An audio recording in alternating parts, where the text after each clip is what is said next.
Morning. এখানে সকালে মেয়ের স্কুলের টিফিন তৈরি হচ্ছে, পাস্তা। এখন বড়বাজার থেকে পাস্তা নিয়ে এসেছিলাম, আজকে প্রথম রান্না করছি। Hello friends, good morning. নতুন একটা ভিডিওতে তোমাদের সবাইকে স্বাগত। আশা করি সবাই খুব ভালো আছো, আমিও বিন্দাস আছি, কিন্তু ভীষণ চাপে আছি। কারণ আজকে সকালবেলা আমার হাজব্যান্ড আর মেয়ে আমাকে বিশাল বড় একটা টার্গেট দিয়েছে। কি টার্গেট সেটা তোমাদের সাথে শেয়ার করার আগে আমি তোমাদের দেখাবো। তার আগে তোমাদের তো সকালবেলা একটু দেখিয়েছি যে ম্যাগি ফ্রাই করেছি, পাস্তা করেছি, ভুলে গেছি। সবসময় ম্যাগি ফ্রাইটা তো মেয়েকে করে দিই, পাস্তাটা খুব কম করা। মেয়েকে স্কুল পাঠিয়েছি, মেয়ের আজকে হচ্ছে ফটোশ্যুট আছে, তো মেয়ে রেডি করে পাঠিয়ে দিয়েছি। আর হাজব্যান্ডকে বললাম তুমি একটু পুজোটা দিয়ে যাও। বললো না আমি পারবো না, তুমি পুজো দিয়ে যাও, তোমরা আমাকে যে টার্গেটটা দিয়েছো সেটা আমি পুরো সাকসেস 100% করে দেবো। তো আমাকে বললো যদি না হয়েছে, আমি বলছি না, হ্যাঁ তুমি অফিস থেকে এসে দেখবে পুরো একদম তোমার টার্গেট পুরো আমি সাকসেসফুল করে দিচ্ছি। মেয়েও বলেছে আমিও দেখবো মা তুমি কিরকম পারো। আমি ঠিক আছে। সেজন্য হাজব্যান্ডকে সকালবেলায় পটিয়ে পাঠিয়ে পুজোটা দিয়ে দিয়েছি, কারণ আমার কাজ করতে দেরি হলো, ঠাকুর পুজোকে দেরি করে দেওয়া যায় বলো? তার জন্য তুমি পুজোটা দিয়ে যাও। ঘরটা মুছে দিয়েছি, ও পুজো দিয়ে গেছে। হ্যাঁ, টার্গেটটা হচ্ছে, হ্যাঁ তার আগে বলে দিই পাড়ায় এসছে শীষ পালং। তো শীষ পালং কাটলাম এতক্ষণ বসে বসে, এখন বেজে গেছে হচ্ছে 10:30। শীষ পালং কাটলাম, এখন শীষ পালংটা বসিয়ে টুকটো টার্গেটের আস্তে আস্তে মানে কাজগুলো কমপ্লিট করবো। কি টার্গেট চলো তোমাদের এখন। আমাকে যে টার্গেটটা দেওয়া হয়েছে সেটা হচ্ছে, এটা তো আজকে যেহেতু সকালবেলায় হচ্ছে স্যার পড়াতে এসেছিলো, বিছানাটা তুলেছি কিন্তু বালিশ টালিশগুলো এলোজলো হয়ে আছে, ছোটো করে ঘুমানো হয়েছিল একটু। তো এগুলো সব ঠিকঠাক আমাকে করতে হবে, এটা তো আছেই। তার সঙ্গে আছে টেবিল সব নোংরা, মানে কি বলবো, এলোঝোলো হয়ে আছে, এগুলো পরিষ্কার করবো। এখানে সবজি কেটেছি, এগুলো রয়ে গেছে। এখানে এত জামা কাপড় আছে, সকালবেলায় জলে কাঁচা ধোয়া করতে পারিনি, ইচ্ছে আছে কাচার, দেখা যাক কতটা আমি করতে পারি। ওকে। আর টার্গেট হচ্ছে, মেন টার্গেট হচ্ছে আমার এইটা হচ্ছে মেন টার্গেট। হাজব্যান্ড বলছে এই ঘরে ঢুকতেই পাচ্ছি না, এত জামা কাপড়, একটা জামা কাপড় রাখবো যে তারও কোনো ব্যবস্থা নেই, কম্পিউটারটা দেখাই যাচ্ছে না। আমি বলছি দেখো তুমি আজকে পুজোটা দিয়ে যাও, আমি পাক্কা শিওর তুমি এসে দেখবে টেবিলের ওপর কোথাও জামা কাপড় কিচ্ছু নেই। বলে পাক্কা? তো আমি একদম পাক্কা। তা এখন আজকে আমাকে এই জায়গাটা পরিষ্কার করতেই হবে, জামা কাপড়ের জায়গায় রাখতেই হবে, কারণ এখানেই আমাদের সব জামা কাপড় রয়ে গেছে, ভালো খারাপ সব কিছু। যেহেতু দেখো শোকেসের ভেতরে তোমাদের দেখাই, শোকেসটা পুরো ফাঁকা পড়ে আছে, কারণ এখানে কিছুই নেই, সব ওইখানে রয়ে গেছে। তো সব কিছুই আমাকে পরিষ্কার পরিচ্ছন্ন করতে হবে। দেখতেই পাচ্ছ সব বাসন মাজতে ইচ্ছে করছে না, হাঁড়ি থেকে কড়াই সব এখানে, এগুলো আমাকে মাজা ধোয়া করতে হবে। এখানে ডাল সেদ্ধ হচ্ছে, মেয়েকে বেগুন ভাজা আর ডালিয়া দিয়ে খাইয়ে স্কুল পাঠিয়েছি, পাস্তা করে টিফিনে দিয়েছি, এইটুকু আপাতত আমি করেছি। এরপর কিভাবে যে কি করবো আমি জানি না, সত্যি বলছি আমি জানি না। বুঝতে পেরেছো তো? তো চলো, আমি কোথা থেকে শুরু করবো কিছুই বুঝতে পারছি না। ভাবছি আগে তরকারিটা বসিয়ে দিই, শীষ পালং তরকারিটা হতে আমি আদার্স কাজগুলো কমপ্লিট করবো। তো চলো তোমরা কন্টিনিউ দেখতে থাকো, আমি আমার হাজবেন্ড আর মেয়ের টার্গেটের ওপর আমি সাকসেসফুল হই কিনা। ঠিক আছে, তো চলো তোমরা দেখতে থাকো। তো এখানে শীষ পালংয়ের তরকারিটা বসিয়ে দিয়েছি, ডালটা হয়ে গেছে। এটা হতে আমি এবার ঘরে যাব। তো এই দেখো ডাল হয়ে গেছে, চলো।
এখানে বন্ধুরা মোটামুটি শোকেসে যেগুলো রাখার সেগুলো আমি ভাঁজ করে নিয়েছি, এবার শোকেসের ভেতরে রেখে দেবো। আর হাজব্যান্ডের যেগুলো আছে সেগুলো রাখবো, আর বাদবাকি যেগুলো হচ্ছে আলমারিতে রাখার সেগুলো আলমারিতে রাখবো। ঠিক আছে, তো চলো এগুলো এখন শোকেসে রেখে দিই।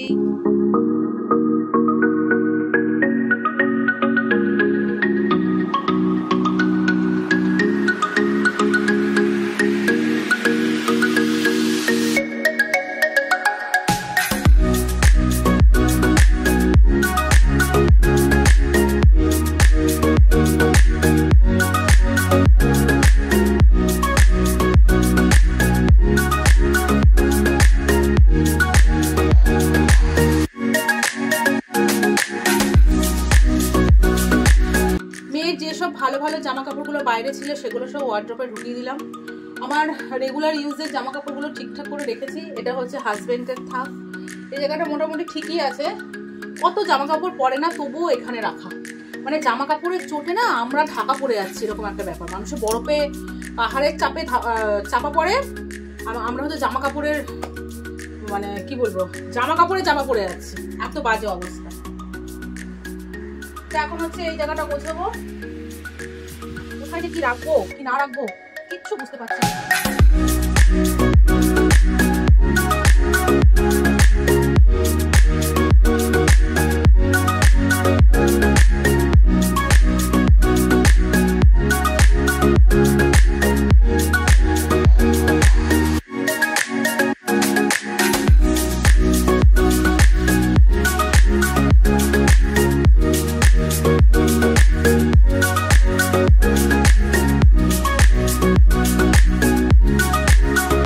বেজে গেছে হচ্ছে 12টা 15।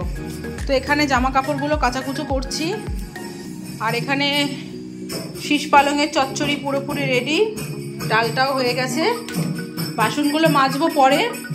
আর এখানে ভাত বসিয়ে দিয়েছি, ভাত হচ্ছে।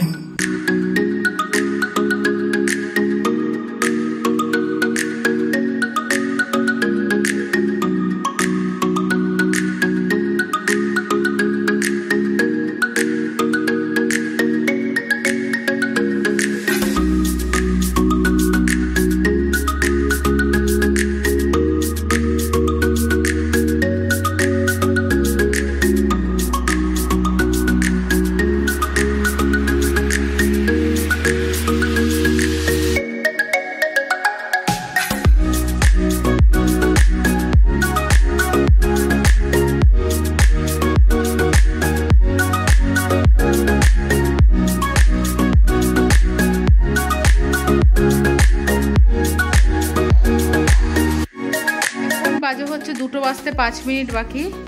এদিকে ভাত হয়ে গেছে, কিন্তু রান্নাঘরের আর কোনো কাজই হয়নি, সব ধরবো। তার আগে হচ্ছে তোমাদের দেখাই, এতক্ষণ আমার টাইম লাগলো এই ঘর গোছাতে। দেখতে পাচ্ছ আলমারি টালমারি সব যেখানকার জামা কাপড় রাখা সেখানে রেখে দিয়েছি। ওই ব্যাগগুলো সব কাচা ধোয়া করতে হবে, মানে ইউজ হচ্ছে ধোয়া হচ্ছে না। তো সব এগুলো সব ফাঁকা, ব্যাগ পুরো ফাঁকা হয়ে গেছে, এগুলো হচ্ছে ধুতে হবে। তো জামা কাপড় মোটামুটি পুরী থেকে আসার পর সব জামা কাপড় কাচা ধোয়া হয়ে গেছে, শুধু আমার একটা শাড়ি বাকি আছে যেটা পরে পুজো দিয়েছিলাম, ওটা ধুলেই হয়ে যায়। আর হাজব্যান্ডের এই জামাগুলো রাখার আমার জায়গা খুঁজে পেলাম না, তো এই কটা এখানেই থাকবে। হাজব্যান্ড আসুক, তারপর ওর কোথায় কি রাখবে না রাখবে দেখা যাবে। তো এখনও ঘর ছাদ দিয়ে ঘর মোছা বাকি আছে, তো আপাতত এই যে ঠিক আছে। তো চলো এবার দেখো, এই ঘর থেকে আমি এই ঘরে কিছু জিনিসপত্র নিয়ে এসেছি, এগুলো আমি এখন গোছাবো, শোকেসটা গোছাবো। এমনিতে তো বেডটের সব গোছানো হয়েই গেছে। তো এবার এই যে সানগ্লাসগুলো সব ছড়িয়ে ছিটিয়ে আছে। আমার কিন্তু সানগ্লাস খুব পছন্দের, জানো তো, খুব ভালো লাগে। কেউ যদি আমাকে একটা সুন্দর দেখে একটা একটু বড় মডেলের সানগ্লাস গিফট করে না, আমি ফিদা, তার প্রতি ফিদা, এরকম একটা ব্যাপার। তো এগুলো এখন গোছাবো।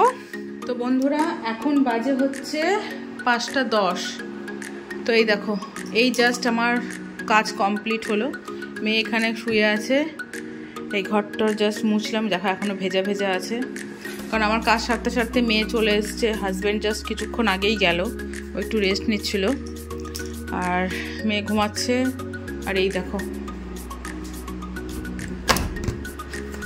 রান্নাঘর পরিষ্কার, কত বাসন ছিল।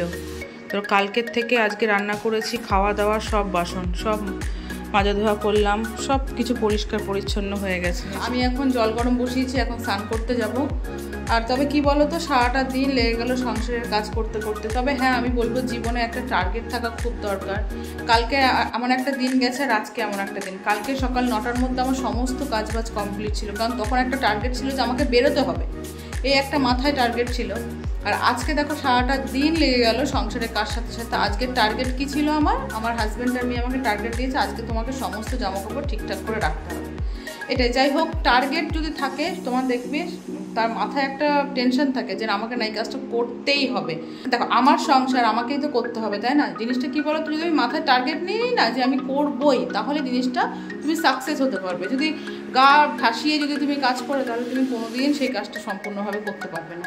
তো যাই হোক, অনেক দেরি হয়ে গেল কাজ সারতে সারতে, কিন্তু আমার কাজটা কমপ্লিট হলো। কালকে যেরকম আমার এক্সট্রা কাজগুলো আর থাকবে না, রেগুলার যেটুকু সংসারের কাজ থেকে খাওয়া দাওয়া, বাসন মাজা, এইটুকু সেটুকু, ঘর মোছা, এটুকুই কাজ থাকবে, এক্সট্রা কাজ তো আর থাকবে না। যা এক্সট্রা কাজ ছিল আজকে সব কমপ্লিট করে ফেলেছি সারাদিন ধরে। তো চলো, জল গরম হতে হতে আমি ভিডিওটা আর কন্টিনিউ করবো না, ভিডিওটা শেষ করবো। হাতটা পুরো ঝিঝে ধরে যাচ্ছে, আর ভিডিও এডিট করতে পারিনি, ভিডিওটাও এডিট করব, একটু ভালো লাগছে না। হবে আবার ধরো রাতের রান্না, আবার খাওয়া, আবার বাসন মাজা, কন্টিনিউ চলতেই থাকবে। ঠিক আছে, তো চলো বন্ধুরা, ভিডিওটা আর কন্টিনিউ করছি না আমি, কারণ এখানেই শেষ করে দিই। দেখা হচ্ছে তোমার সাথে নতুন একটা ব্লগ ভিডিওতে। Tata, bye bye, love you, bye by.